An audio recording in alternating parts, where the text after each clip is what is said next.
Question है student आज का कि if the angle of two radii a circle is 130 degree the measure of angle between the tangents at end of radii. Student option दिए गए हैं।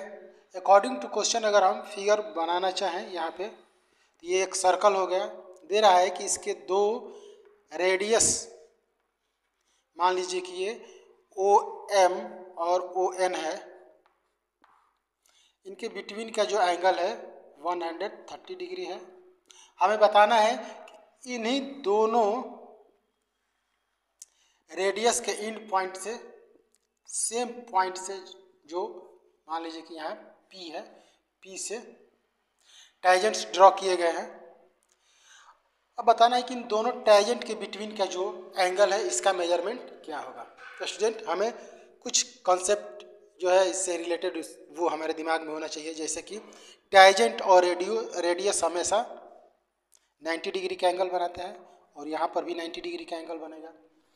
और किसी भी, अब यहाँ पर अगर स्टूडेंट देखें तो ये एक क्वाड्रिलेटरल बन गया और किसी भी क्वाड्रिलेटरल का जो इंटीरियर एंगल का सम ऑफ होता है वो 360 डिग्री होता है।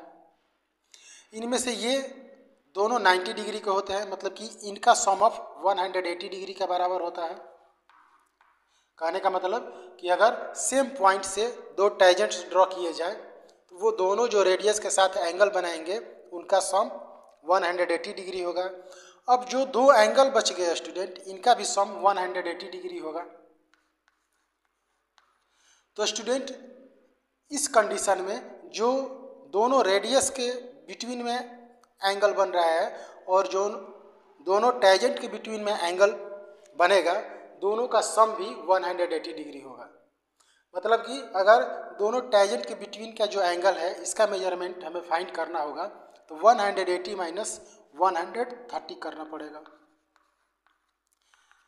जो कि आपका हो जाएगा 50 डिग्री के इक्वल। इस तरह से आपका ऑप्शन सेकेंड वाला जो होगा करेक्ट होगा। स्टूडेंट ये प्रीवियस ईयर्स जो CHS इंट्रेंस एग्जाम का पेपर है उसी से लिया गया क्वेश्चन है। ये आप लोगों के लिए क्वेश्चन हम लेकर आ रहे हैं।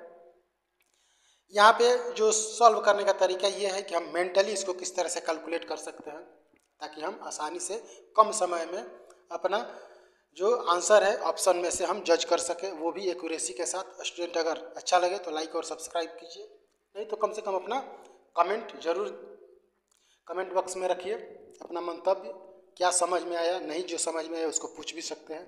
धन्यवाद।